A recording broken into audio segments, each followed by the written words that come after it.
The fire alarm system in Central Block is tested once per quarter according to safety regulations. All tests are scheduled in advance and require manual activation from the control room. On the first recorded incident, the alarm activated at 2:02 a.m. No test was scheduled. The alarm sounded for 12 seconds before stopping automatically. No smoke was detected. No heat sensors were triggered.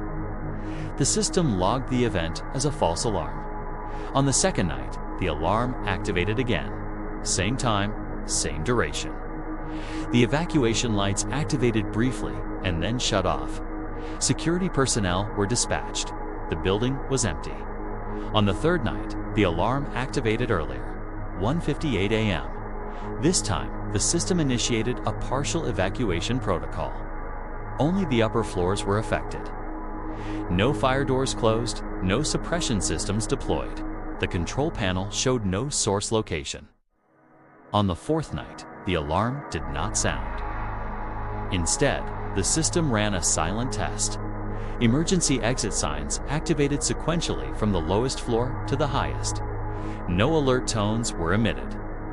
The log lists the event as a successful drill. No drill was authorized.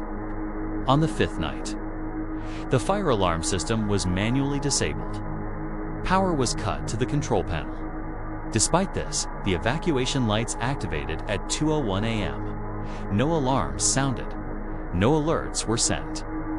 The lights remained on for exactly 60 seconds. On the sixth night, the system remained inactive. However, a final log entry appeared.